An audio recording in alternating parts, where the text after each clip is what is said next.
नीतिवचन अध्याय 18।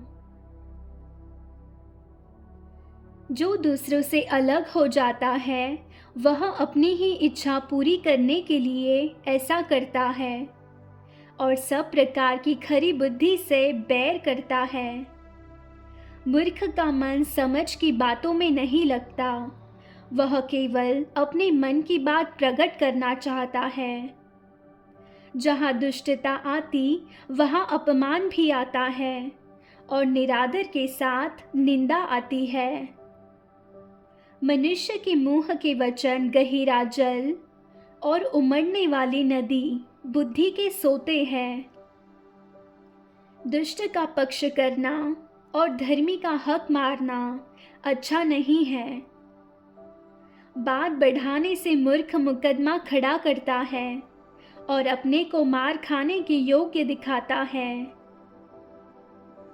मूर्ख का विनाश उसकी बातों से होता है और उसके वचन उसके प्राण के लिए फंदे होते हैं।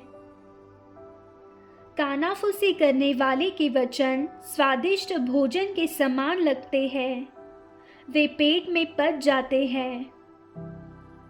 जो काम में आलस करता है वह बिगाड़ने वाले का भाई ठहरता है। यहोवा का नाम दृढ़ गढ़ है, धर्मी उसमें भागकर सब दुर्घटनाओं से बचता है।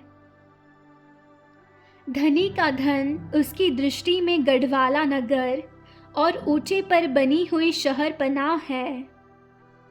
नाश होने से पहले मनुष्य के मन में घमंड और महिमा पाने से पहले नम्रता होती है। जो बिना बात सुने उत्तर देता है वह मूढ़ ठहरता और उसका अनादर होता है। रोग में मनुष्य अपनी आत्मा से संभलता है, परंतु जब आत्मा हार जाती है तब इसे कौन सह सकता है। समझ वाले का मन ज्ञान प्राप्त करता है और बुद्धिमान ज्ञान की बात की खोज में रहते हैं। भेंट मनुष्य के लिए मार्ग खोल देती है और उसे बड़े लोगों के सामने पहुंचाती है।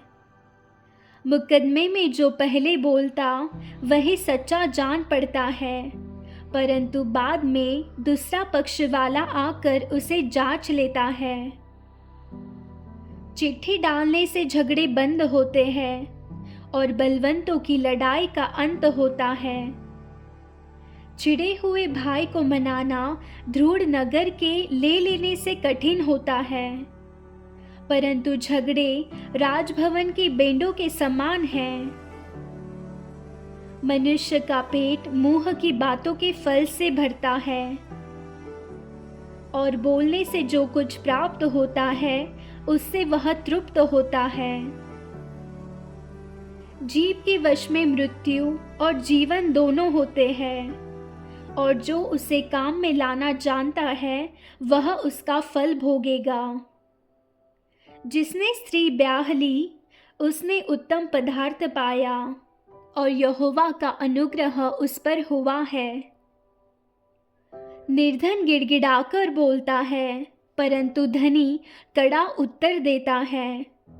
मित्रों के बढ़ाने से तो नाश होता है, परंतु ऐसा मित्र होता है जो भाई से भी अधिक मिला रहता है।